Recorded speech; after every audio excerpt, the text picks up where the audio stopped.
Hello, good people, and welcome to Hillbilly Cat History, where today we look at Elvis the Record. And what is Billy Smith's connection to Elvis the Record? What is it? Is it an LP?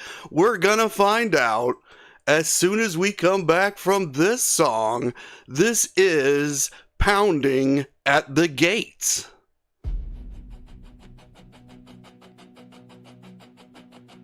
I hear him loading up the stories, hear him dialing up the dates, hear his brothers turning witnesses to the pain he couldn't shake.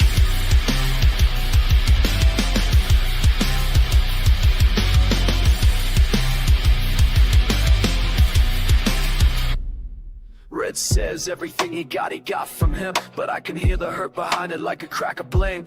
Dave's boiling blood is pounding on the gates of Graceland, shouting, face me like a man, but never knowing he was hurt. He left town in the night, not to hide, just to breathe, but they took it as a knife, as a wound they couldn't leave. They say they saved his life, they say they stood their ground, but he was burning from the inside and they never heard the sound.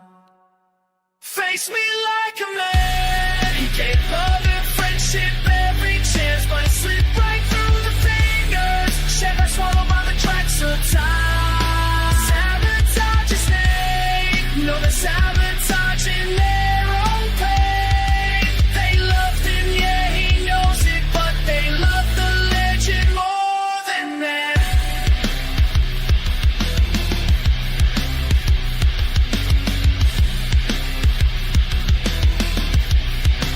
Brad's calling every friend Elvis ever had, asking dates, asking stories, turning memories into scrapbook for a book full of words as he wrote it for the money. Then he says he wrote it out of love, but love don't come with lawyers and a push from up above. They burst in a gun, ball on his hip, says he ain't here to hurt nobody, just wants to look him in the eye and hear the words again. But the wolves were in the fold, the wolves they never saw. They saw the jumpsuits in the spotlight, not the threat behind the wall. Say they knew his shape, they say they knew his fall, but they only saw the surface while he was screaming through it all. Face me like a man. He gave love and friendship every chance, but it slipped right through the fingers. Shattered, swallowed by the cracks of time. Sabotage his name. No, they're sabotaging their own pain. They loved him, yeah, he knows it, but they love the legend more than that.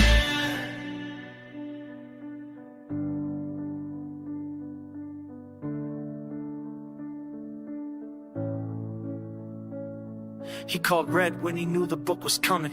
His voice was shaking like a sinner in the pew. He wasn't angry, his heart was broken. He was scared of losing those with who he shared the truth.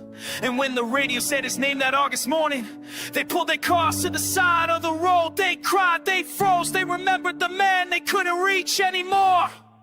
Face me like a man. He was dying in slow motion, trying to hold the world together with a heart that lost devotion. Sabotage my name. No, this was always a two-way flame. You loved him, yeah, you know it, but you couldn't see the man in pain. He never meant to lose you.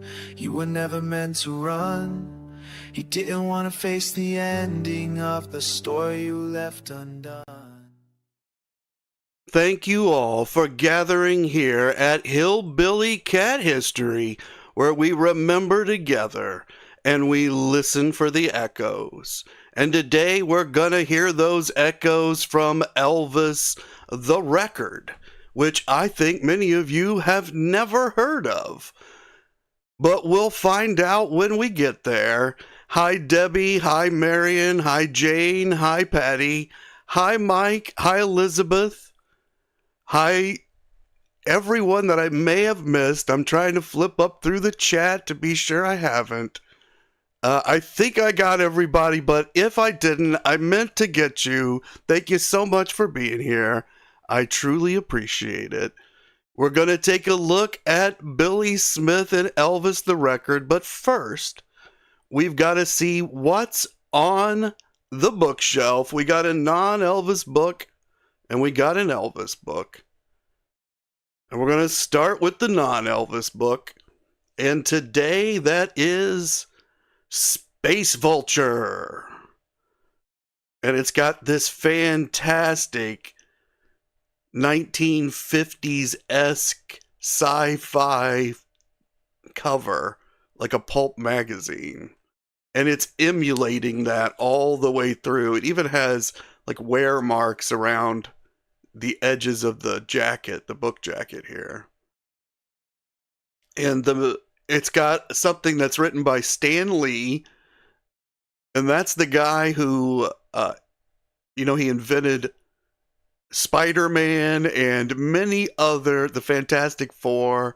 He's the writer of those. And Marvel Comics. Gene Wolfe, he's another comic guy. So there's a lot of two comic writers there that are telling you to get this book. I read this book. It is actually pretty good. The guy's going for that whole 1950s feel, and it does feel like a pulp action adventure novel. You'll run right through it. So, good book if you ever run across it, but I'm sure it's kind of rare because who's ever heard of it, right? Space Vulture. And today's Elvis book is Elvis and Ginger, Elvis Presley's fiancée and last love, finally tells her story. Ginger Alden. Yes, I've got this book. It's all gold on the back. Very glary in the camera. Hard to see. There is a beautiful picture in here of something Elvis wrote. And he wrote it on the back of a picture that he gave to Ginger. And it says, God gave me to you. He gave you to me. He wrote that on the back of a picture he gave to Ginger. Now, I know we've heard a lot about things Elvis has said to people here and there. But Elvis wrote that on the back of a picture and he gave it to this girl. And there's a picture of Ginger.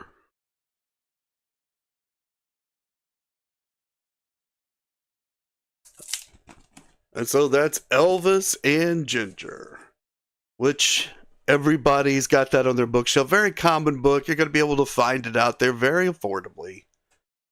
Hi, Terry. Hi, Karen. Thank you both for coming. Appreciate seeing you here.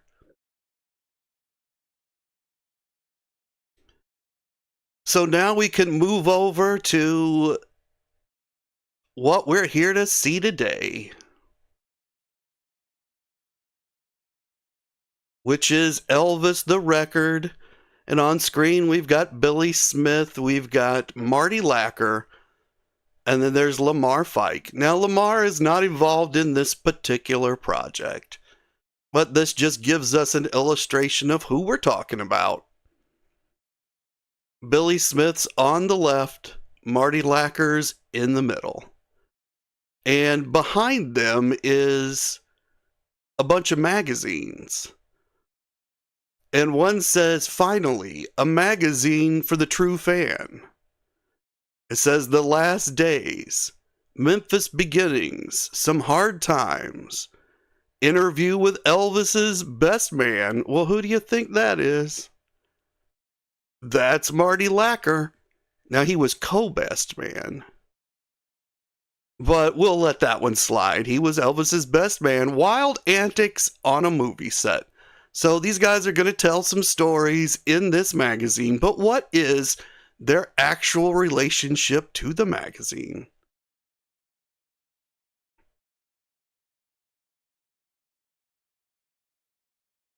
Well, here it is. The magazine, the Police Gazette.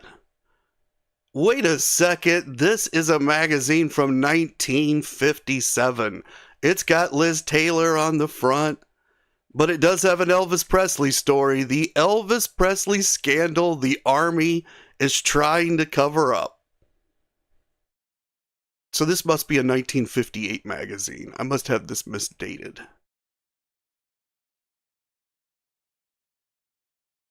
April 1959. I'm way off. There it is at the top of this page, April 1959. But I knew it wasn't from the 70s. Now, there's an article about Elvis in here under the People section. It says, Elvis Presley, Army's Big Headache. Berlin Report, page 9. Unfortunately, we don't have page 9. But what we do have is this amazing picture of Billy Smith. Mysterious Billy Smith. I bet you guys have never seen Billy Smith like this, have you?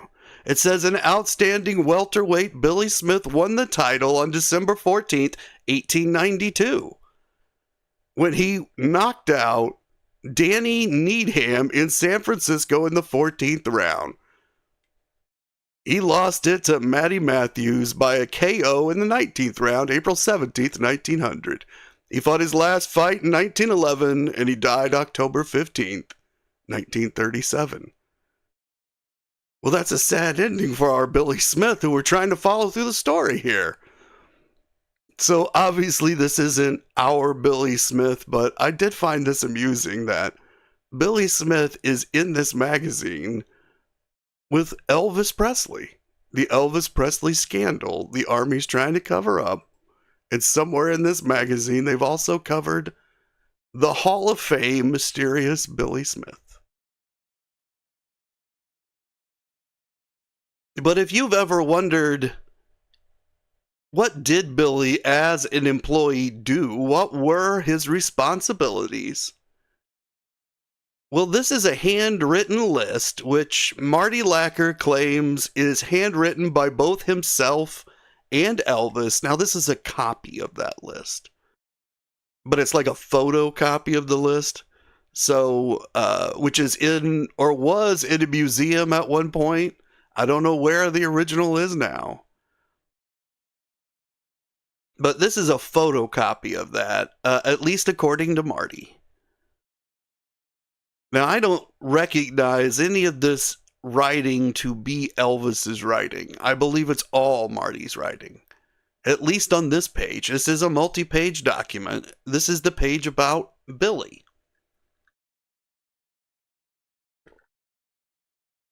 So we're going to go through this list, but if you've never seen Billy's true duties written out, be sure to hit the like button. Make sure that you're subscribed, because we're going to see some amazing stuff today, and you're going to forget by the end of the episode. So make sure you do it now. Hit the like button, be sure you're subscribed. And Billy in Memphis, see, they had different duties. You had your on-the-road duties, which was in Los Angeles, and you had your in Memphis duties. And Billy's in Memphis duties were Elvis's shoes, to keep them shined and repaired. Now, if you remember, at Elvis's wedding, Billy forgot to bring the right shoes. He did shine up the wrong pair.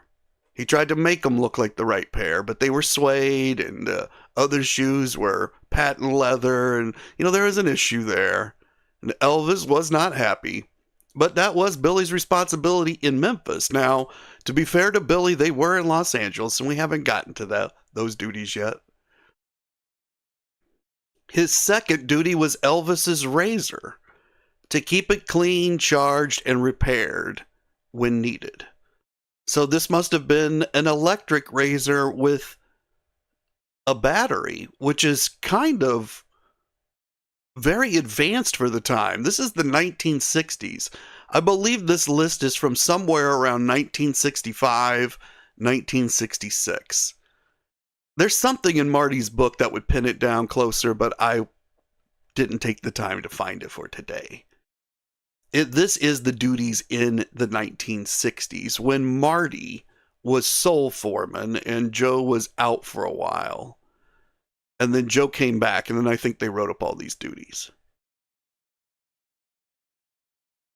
And Mike says it doesn't look much like Elvis's handwriting to him either.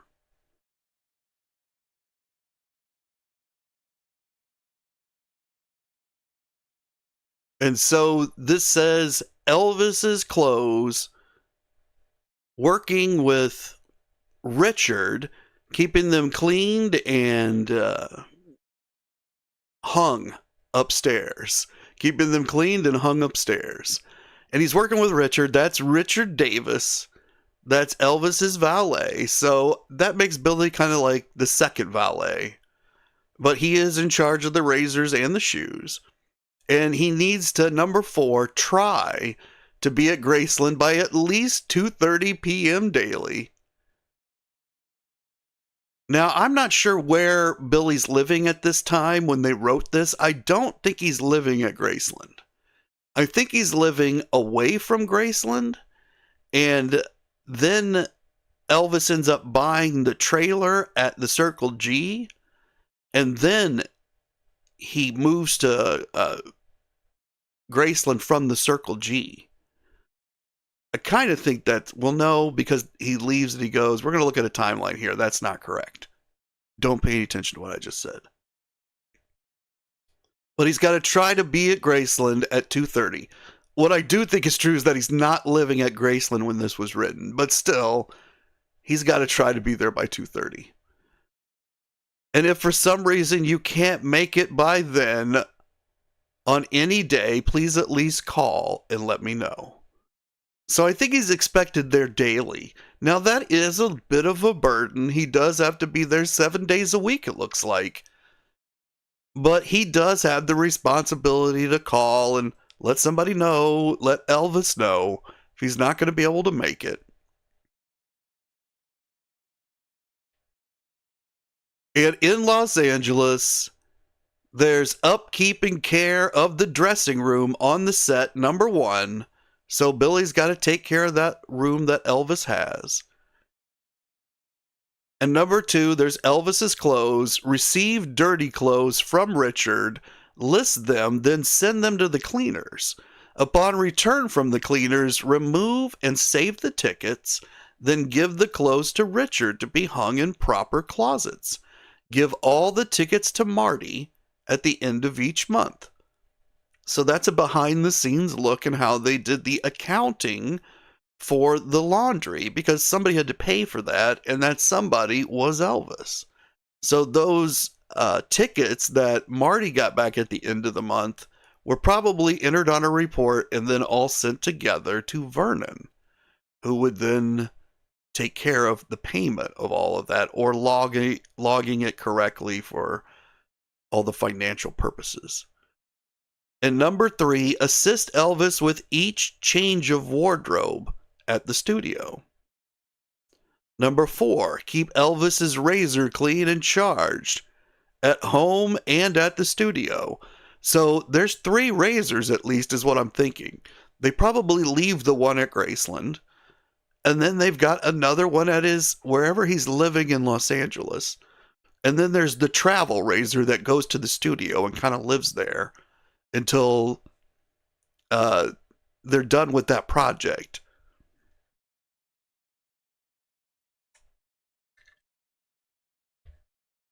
And Billy's in charge of all of these. And then number 5, keep Elvis's black kit stocked with needed items and care for him if he needs it. So the black kit, I believe, refers to a box that was really like a, I think it was a makeup box, a Hollywood makeup box, the same kind that Lon Chaney carried around. And then he could make his 1,000 faces. It's a very similar box to that.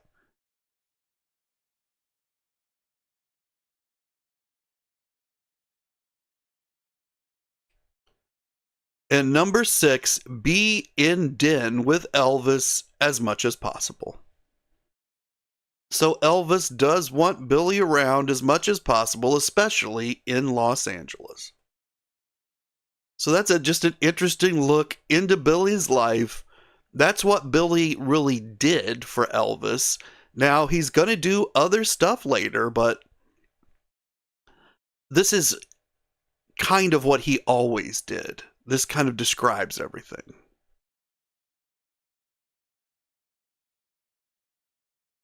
And now we've got Billy Smith's Graceland timeline.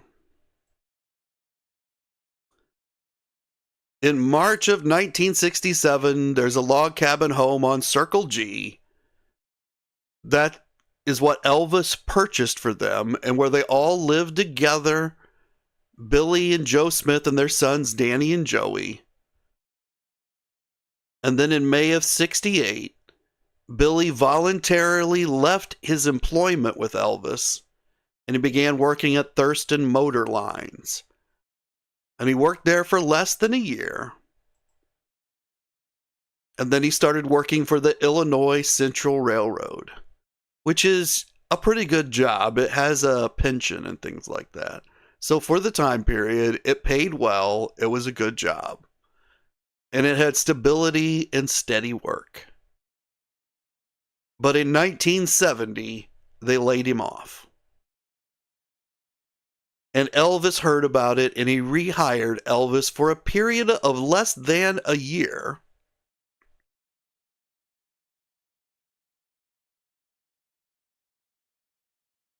And in 74, Elvis rehires Billy to full-time employment. And we heard all of these stories that went with these dates in the previous episode about Billy. It was 2 or 3 days ago. So if you want to see that video, you can. It's in the archive.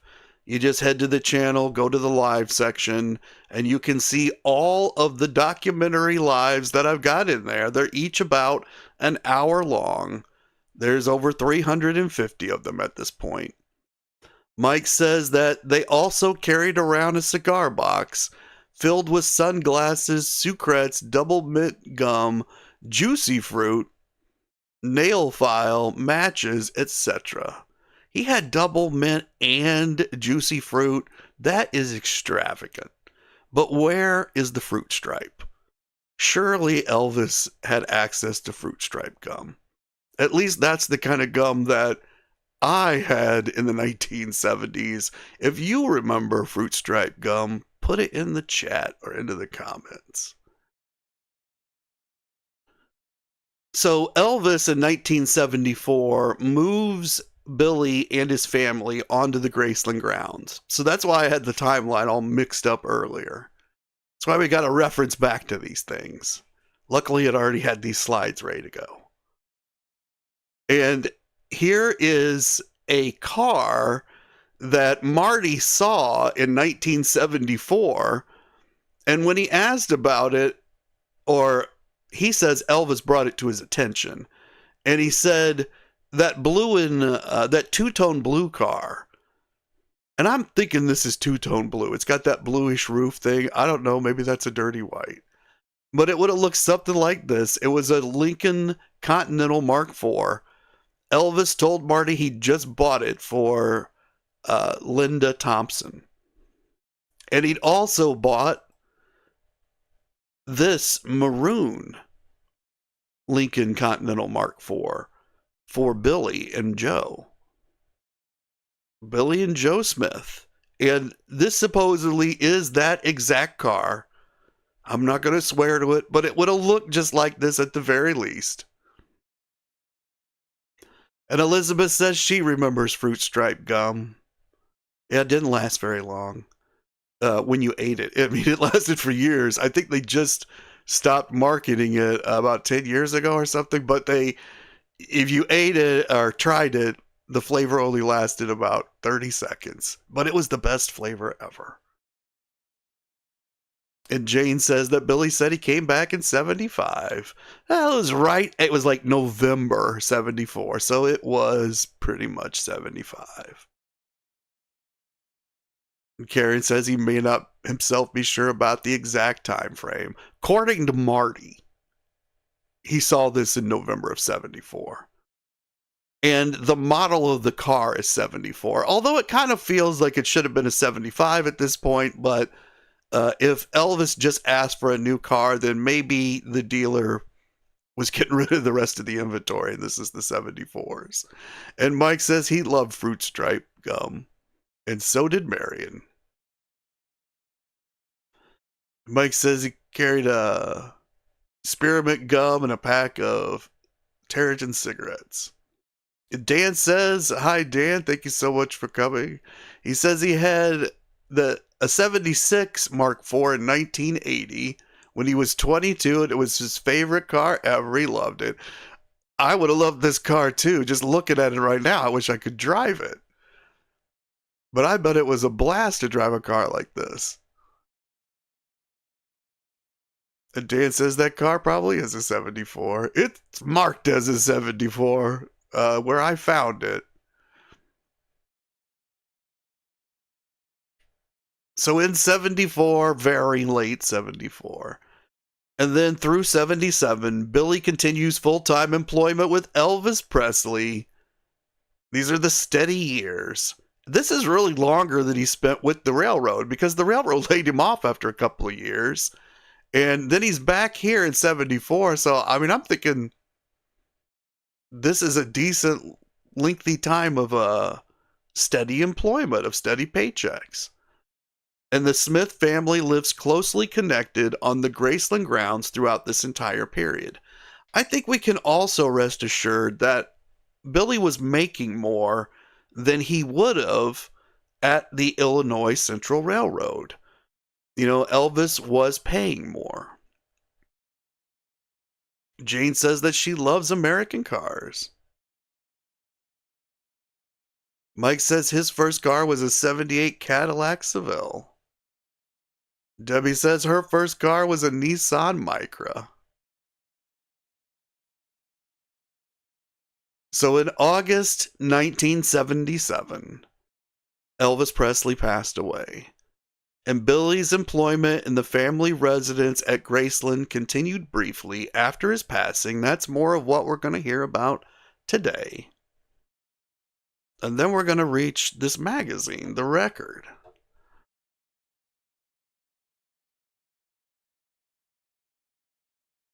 So after Elvis passed away, Billy says that one of the things that we couldn't figure out was how the reporters for the National Enquirer beat everybody else to the story, because the National Enquirer knew Elvis was dead before it was ever announced to the press. Now that seems kind of unbelievable. We went through those days very carefully. We saw all of the press that was released during that period. And the National Enquirer certainly didn't have anything out first. And the news was released at 3 p.m. that same day. And they didn't even figure out that, well, it wasn't 3 p.m. that it was 3:30. And then the news began to spread after 3:30. But they didn't even find him until 2:30. So there's only a window of an hour there. How would Billy even know? How would anyone know if the National Enquirer knew that story before anyone else? Before it was announced to the press. It was announced around 3:30 or 4 o'clock. Is when kind of 4 o'clock, but news started trickling out around 3:30. And Billy says, and they were here at Graceland too, before anybody else. So I don't know about the truth about that. Was it the National Enquirer that was at Graceland before anybody else?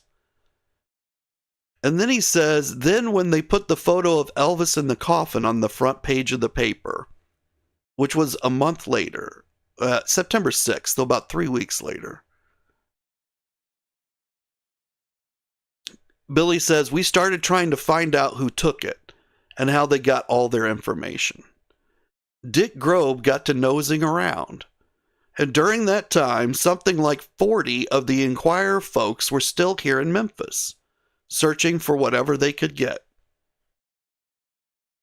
Now that number 40, that sounds very high. Were there 4 Enquirer folks still around? I would buy that. 40 is a very large number for any news organization to have around in any one area or even in multiple areas. 40 is a very large number.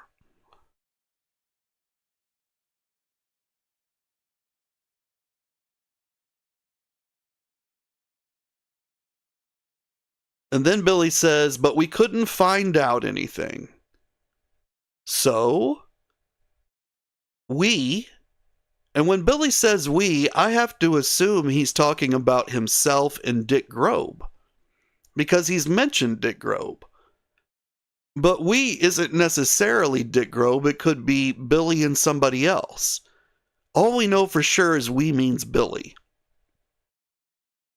So we're going to replace we with I, because Billy can only speak for himself, unless he's also speaking for his wife, Jo.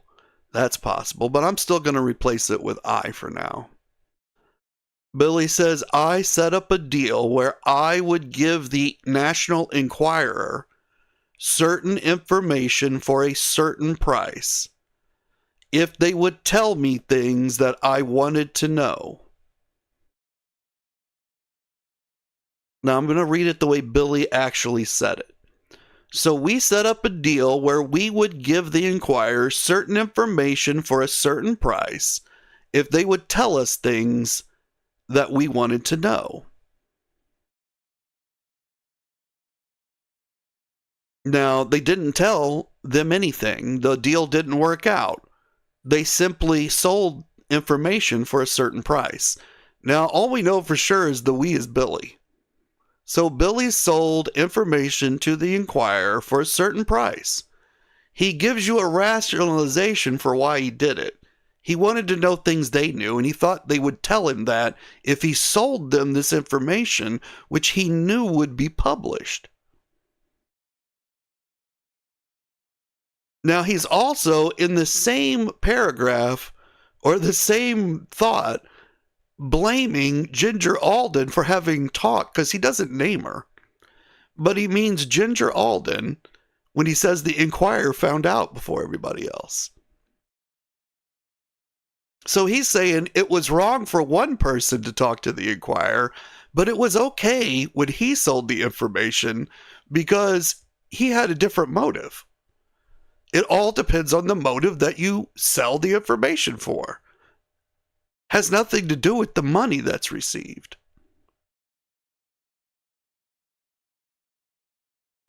At least that's the way I'm reading it. Now, you guys might have a different opinion. I'm not shutting down anybody's opinion here. I'm not telling you to dislike Billy Smith. What I'm saying is that Danny Smith, his son, said very clearly that we are to do our research so that we know who we're talking about when we talk about people. And Billy, so that we know who he is, he blamed Ginger Alden for calling the Enquirer and giving them information for money, as he sold information to the Enquirer for money. I don't know who's the good person here or who's the bad, or if there is one. I'm just illuminating the truth of what happened. But feel free to let me know all of your opinions and your thoughts in the chat and in the comments.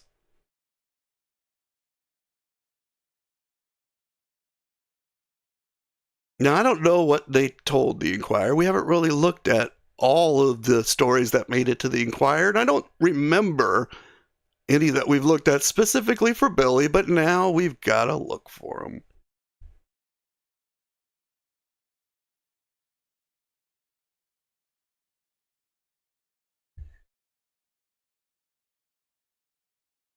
And Lamar Fike, who we did see, he said, the hardest thing I had to do since Elvis died is to develop another life. None of us were equipped for his death. You can look at every one of us and we all have the same problems. We all fight the business world. We try to survive with Elvis not around, and it's not easy. We all sit down and just look at each other, and we miss him very much. So when Lamar says that we all fight the business world, he's saying that the Memphis Mafia, they weren't good at business things. They were struggling to make money with Elvis not around. It was easy when Elvis was there because he provided the money. They didn't have to think about the business. Makes you wonder about taking care of business, though, right? Like, wasn't somebody supposed to be taking care of business?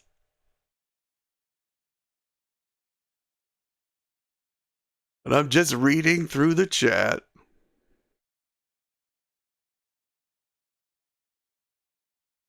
And everybody is expressing opinions that seem very close to what I'm thinking. But yeah, there's expressions about why does Billy think his way was better than Ginger's?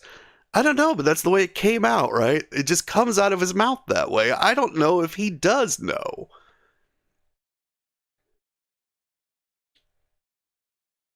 And there's mentions that maybe Danny should also do some research. They've done a lot of videos and they've stuck to the only knowledge that they have. They have for quite a while.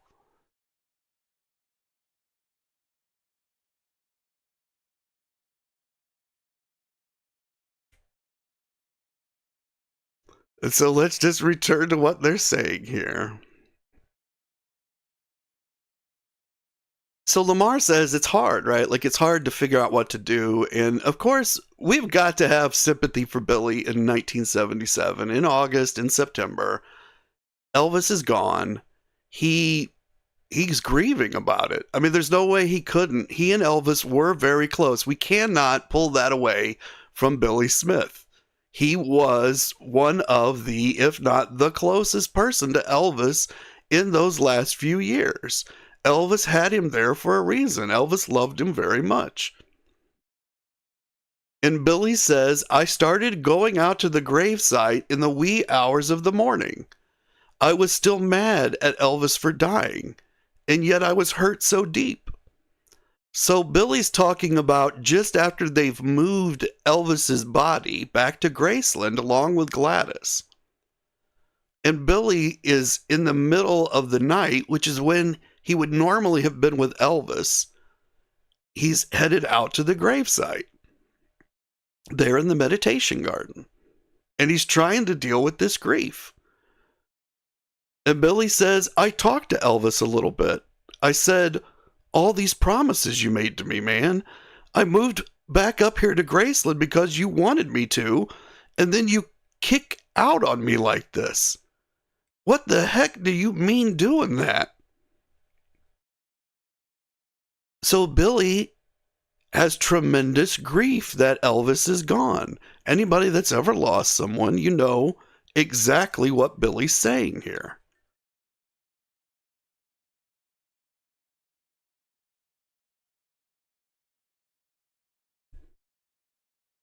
And in November 1977, Billy says, I knew it was time to go. My grief was not going to get better as long as I was there. Now, Patty's mentioning the will. That would be exactly at the time frame that Billy's making this quote about. So there are other stressors going on in the area. Billy has a story about the wills. We're not going to go into it today. He's not consistent in the story about the wills. But I don't have all of that prepped for us today. But that is happening right at this moment in November 1977. By now, it's all been said and done. So Billy is angry about the wills, about the will, and that Billy wasn't in it. And Marty says, when Billy went in to tell Vernon that Billy wanted to move down to Mississippi where Joe's family lived, Vernon said, that trailer doesn't belong to you, Billy. Billy got really mad. And Billy said, well, by God, just keep the darn thing, but I'm taking my furniture. And Vernon said, no, that furniture goes with the trailer. And Billy said, I'm taking my furniture. I'd like to see you try to stop me.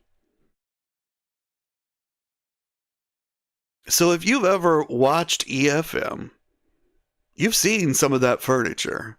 They show that furniture and they talk about how Elvis gave them that furniture. Well, Vernon, who's got all the receipts, he says furniture was with the trailer.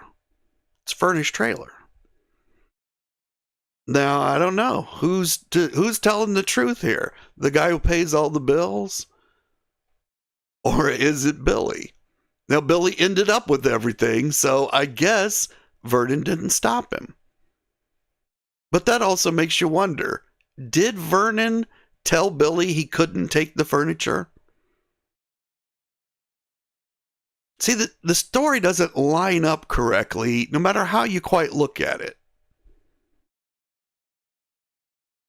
But it's a secondhand story from Marty about Billy. It's something Billy told Marty. Now, Billy says, you can turn bitter towards somebody, and I did towards Vernon.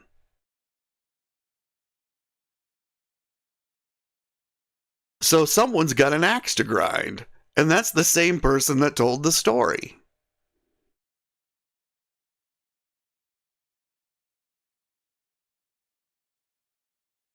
Now, if someone would turn on Vernon this quickly, I mean, we're talking less than a few months. Elvis died August 16th, and by the end of the year, Billy's gone. Not even the end of the year. And as he leaves, he's bitter towards Vernon. He's turned on Vernon. And he wonders why nothing was left. Why wasn't he mentioned in the will? I mean, he turned on Elvis's dad within a few months. Was Elvis blind and not able to see that someone had that capacity? And Billy had it. He says it. These are Billy's words. You can turn bitter towards somebody, and I did towards Vernon. And why? Because of money. Because of money and a trailer and furniture. And he got the furniture, right? I mean, we've seen it on EFM. And Pat says that as far as she knows, Vernon never lied. And Elizabeth says she definitely believes Vernon. And Karen says they do show that furniture on EFM. Well, now you know the story of the furniture, Karen. And you got to decide for yourself, did Elvis give it to them? And if so, why badmouth his dad about it later if you got the furniture?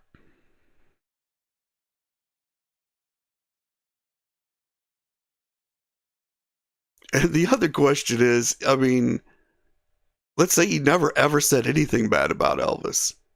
You said bad stuff about Vernon, his dad. Like, is this even the case? You got the furniture.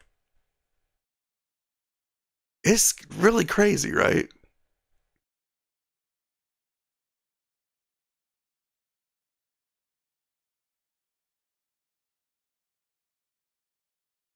And then Marty Lacker, he says, on June 26, 1979, which was Colonel Parker's 70th birthday, that's the same day that Vernon died of heart failure at age 63.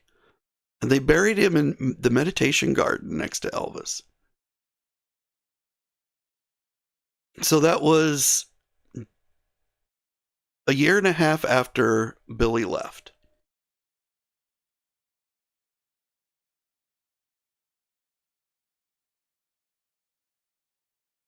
Now, Billy says, when I moved down to Mississippi, which would have been like December 1977, he says, when I moved down to Mississippi, I went back to work for the railroad. I was a car inspector for Illinois Central Gulf, but I stepped in a hole in the train yard and twisted my back, and I couldn't work on the railroad no more. Things were pretty tight for us. We had to sell a lot of the things Elvis give us to stay alive.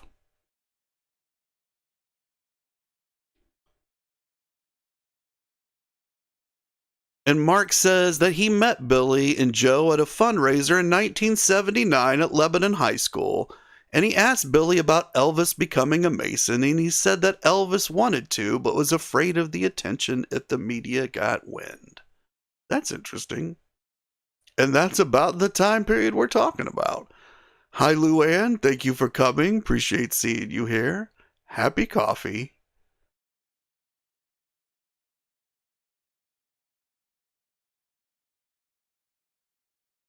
And so Billy says that things were pretty tight. They had to sell a lot of the things that Elvis gave us to stay alive. So Billy sold a lot of things. He sold information to the Inquirer while he was still working at Graceland. Did he need to sell that at the time? Well, he didn't. And that's why he told us that he did it for another reason that wasn't money. But now he needs money and he's selling things that Elvis gave him. Now, there's nothing wrong with selling stuff Elvis gave you. And Billy says in 1979 or so, Priscilla filed a lawsuit against Marty Lacker. Over 15 or 20 years, Elvis had given the guys a lot of cash. He'd give you $10,000 at a pop. Now, when Billy says that he'd give you $10,000 at a pop, what do you think Billy means? Does he mean Elvis gave Marty Lacker $10,000 at a pop? No. Does Billy mean that Elvis gave Red West or Sonny West $10,000 at a pop? No. Elvis gave Billy $10,000 at a pop, but it means he did it more than once. A pop is not a single event. This is a multiple time event. It's more than twice. He's given Billy $10,000 at a time. That's a lot of money in those days. Today it'd be like $80,000 at a pop. Now, Billy believes Elvis is giving that amount of money to the others because Elvis does give money to the others, but that amount of money is half or less of this amount in most cases. From what I've seen. Now, I haven't seen anywhere close to all of anything. I've seen just a smattering. But I know what the books also say, and they don't indicate this kind of money unless it's given in a piece of jewelry or a car. But as cash, no, never. And Billy says, and a lot of times when Joe or Marty or Charlie wrote the checks, Elvis would tell them to make it a personal loan. Now, what Billy means by that is they would write personal loan in the memo area of the check. And Patty's asking, why did he give Billy so much money? Because he loved Billy and he was trying to take care of him, and Billy just always needed some more money. And Marion says that's an unbelievable amount of money. At a pop.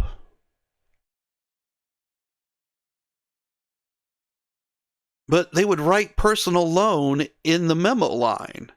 Well, that's right there on the check. It's written, personal loan.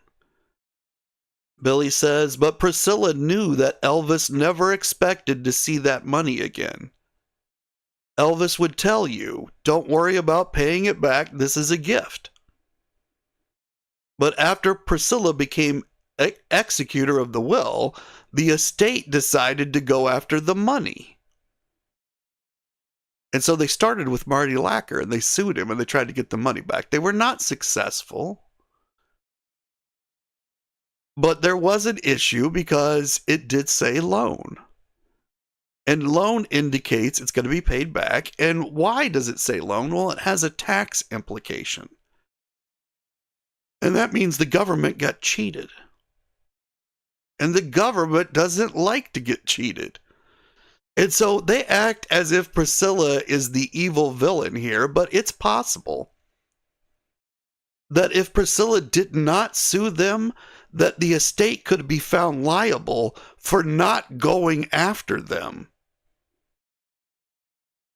because they would have made no efforts for it. So whether they won or lost with Marty, they got to show either it cost too much to go after anyone, or that they needed to go after everyone because they're coming out ahead.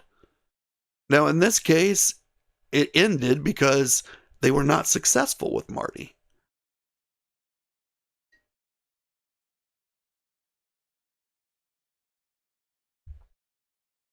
And Luann says that the family should have welcomed Donald Trump, who we've seen in the background on screen this whole time, to Graceland, but there was no family there, just business representatives of EPE. And I did put a poll out about that, and sadly, the way that I worded the poll was, do you think Elvis would have preferred for Trump to visit a place, which is Graceland, or a person who could have been a Presley, a Smith, Riley, the twins, but a person, a living member of the family? And so far, the poll's around like 2/3 Graceland. The belief is that Elvis preferred the things over the people. I mean, I believe that's what's being said by the audience. I don't know. I don't really know who's answering. I just threw a post out there. So if you want to participate in the post, you can. It's out there for you to click on.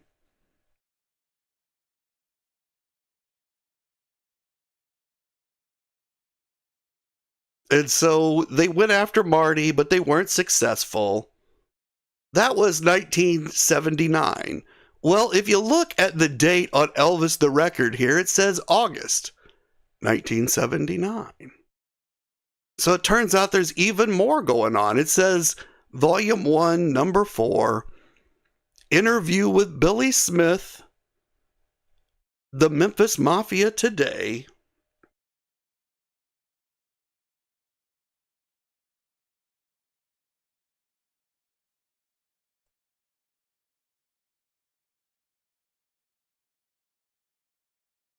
and this is who's associated with the magazine.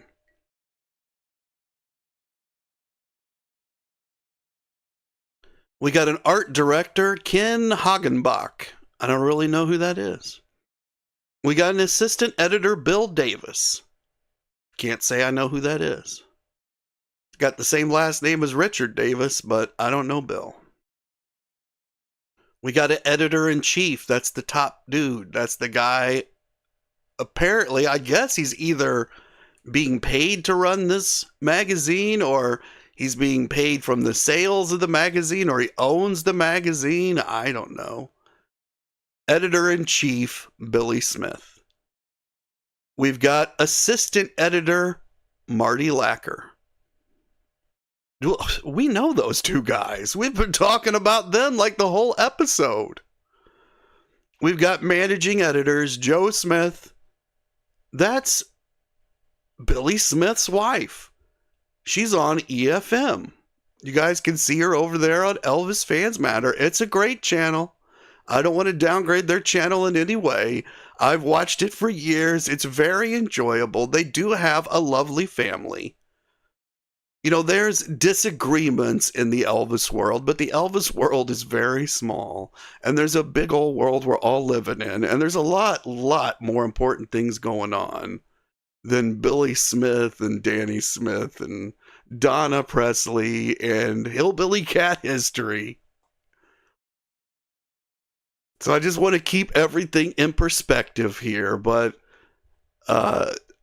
I do enjoy watching Billy and Joe because there is real love between all of their family, and that's what Elvis really looked for. That's what he wanted them around for, is that they do exude love towards each other. And they have a strong family loyalty to the Smiths. You know, it's split up into sides at this point, but there's still strong loyalties out there. And I'm very much in support of Donna Presley. But that doesn't mean that all of these people don't have intense personal value. But Billy and Joe Smith, they're over on EFM. Marty and Patsy Lacker. Elvis loved both of them. They used to live at Graceland. They raised some of their children at Graceland for a few years in the apartment that was converted from the garage. Of course, they're involved in this project as well. And we've got Carolyn Davis. I'm assuming she's Bill Davis's wife. And I don't recognize her name either, but maybe I'm just missing the connection here. Jeff says that I've got the best Elvis content on YouTube. Thank you so much, Jeff. I'm just trying to keep to the truth.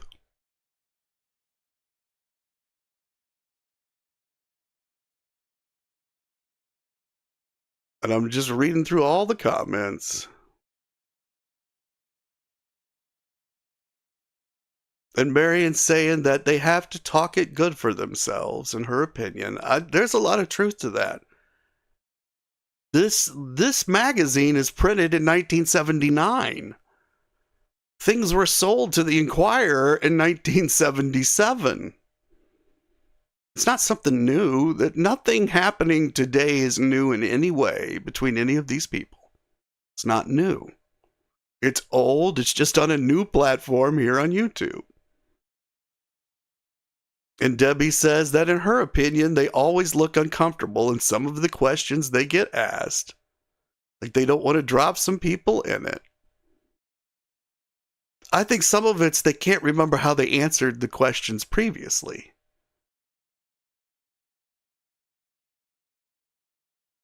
And Mark says that estate law can be very far-reaching. Yeah, Priscilla had responsibilities at that point. A lot of people don't like Priscilla, and I'm not trying to excuse any of Priscilla's behavior, but not everything that Priscilla does can be focused through a lens of I'm going to steal every dollar from Graceland.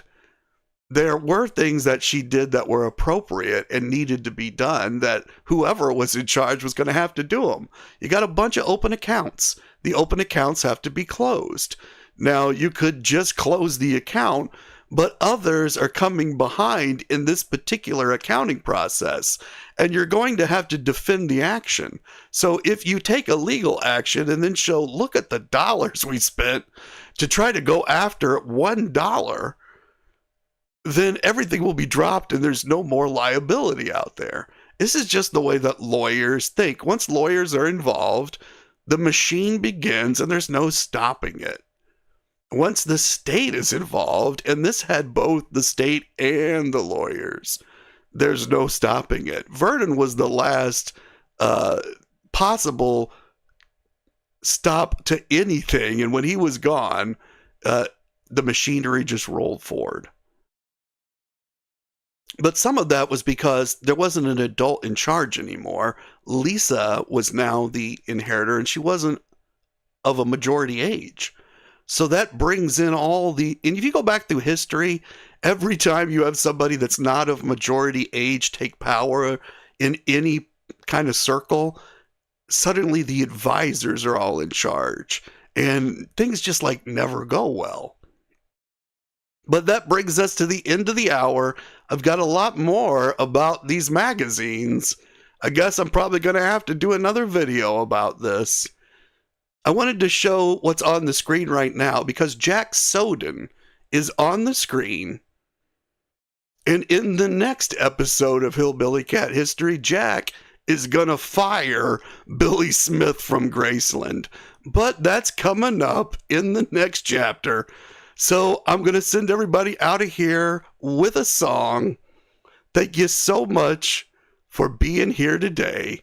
I truly appreciate all of your kind comments and chats and thoughts and all of the likes and all of the subscriptions. They're the most important right now to get these messages out to other Elvis fans, because otherwise YouTube won't recommend this video to anybody. This song is the line between. It's about Red West and Sonny West and Dave Hebler, because that's what all of this feels like is happening again to Elvis that we're talking about. And this is the line between. You all keep on taking care of business.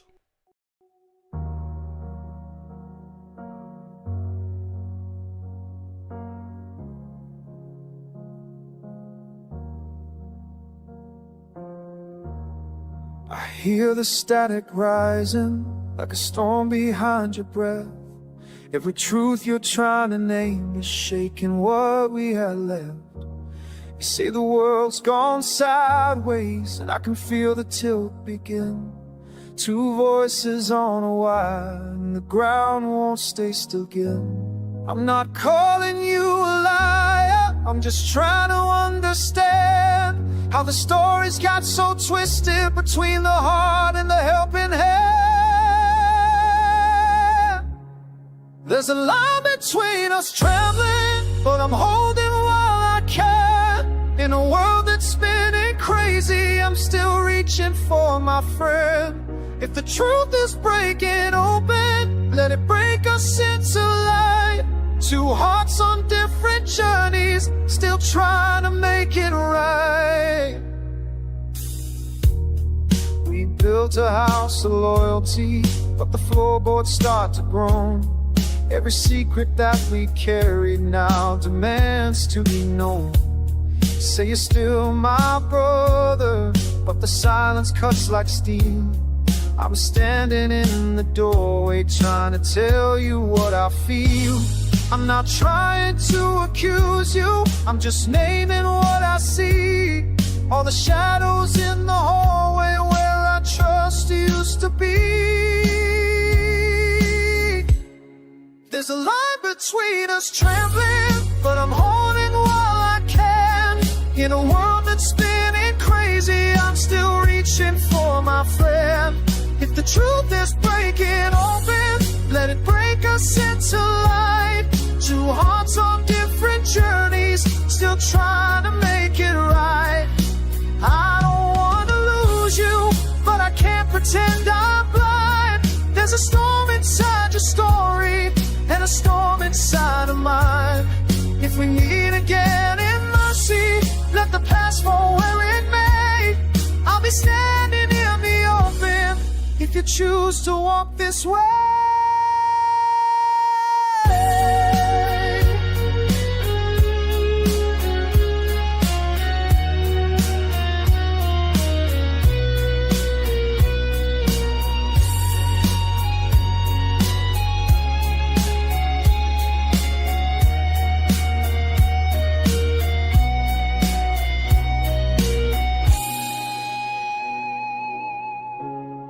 There's a line between us trembling, but I'm holding while I can.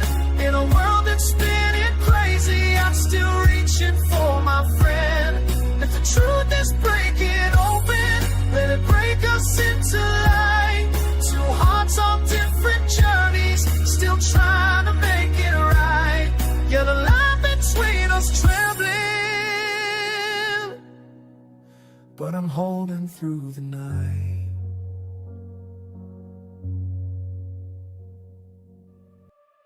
I hear him loading up the stories, I hear him dialing up the dates. I hear his brothers turning witnesses to the pain he couldn't shake.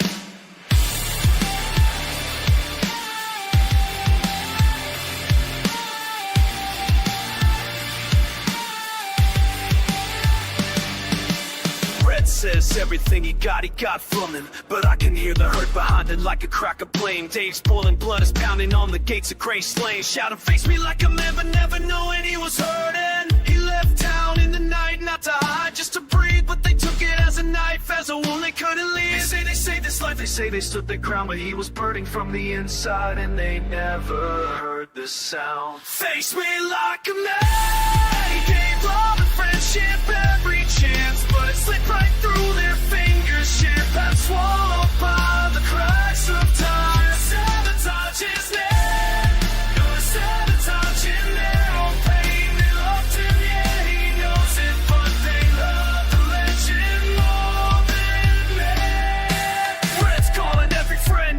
never had. Asking dates, asking stories, turning memories into shrapnel for a book full of worries. Says he wrote it for the money, then he says he wrote it out of love. But love don't come with lawyers and a push from up above. Dave bursts in a gumbled on his hip, says he ain't here to hurt, just wants to look him in the eye and hear the words again. But the wolves were in the fall, the wolves they never saw. They saw the jumpsuits in the spotlight, not the threat behind the wall.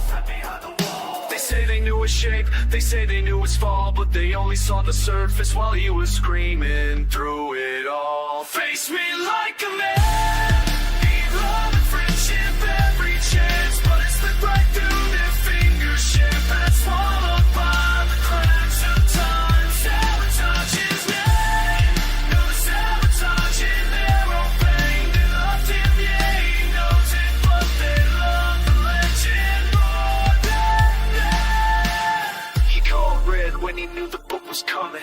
His voice was shaking like a sinner in the pew. He wasn't angry, his heart was broken.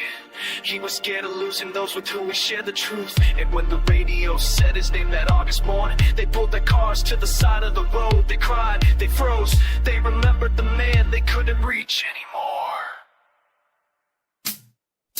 Face me like a man, he was dying in slow motion, trying to hold the world together with a heart that lost devotion.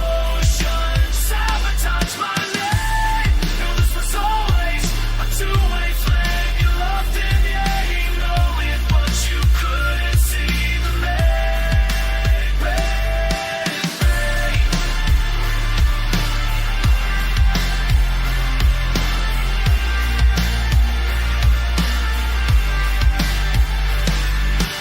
Never meant to lose you, you were never meant to run. He didn't want to face the ending of the story you lived.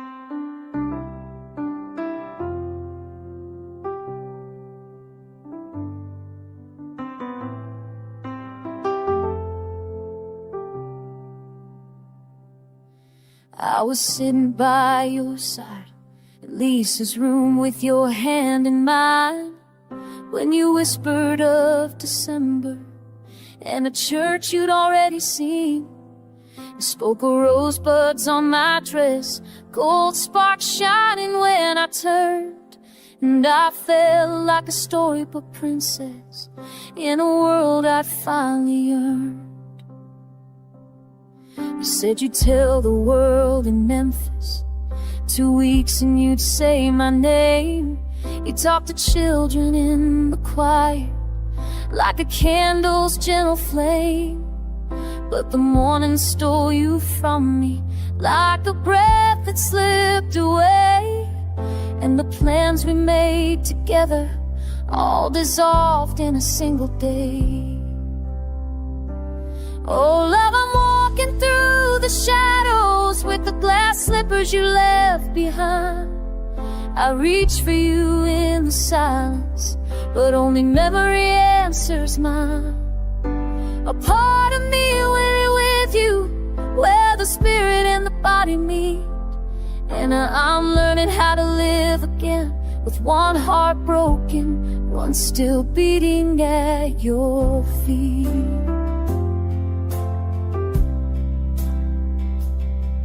You said life and death were woven, 2 threads in the same design, but I shook as I knelt beside you, calling your name like it still was mine. Lisa cried and ran from the doorway, her world falling like shattered glass, and I held the ache inside me as the moment turned to pass. You always said that love was light, a spark God placed in every soul. Now I search for it in the darkness, trying to trust what I can't control. If distance closes in the end, then maybe you're not far at all. Maybe you're just in the quiet, where the spirit hears the call. Oh love, I'm walking through the shadows with the glass slippers you left behind. I reach for you in the silence, but only memory answers mine. A part of me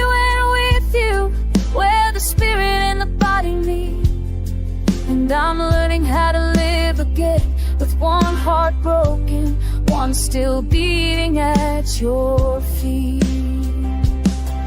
I'll keep the dreams you gave me, no one can take them away. And I'll carry your light inside me till we meet again someday. For love is stronger than sorrow, and faith is stronger than fear. And I feel you still beside me, soft as a whisper in my ear.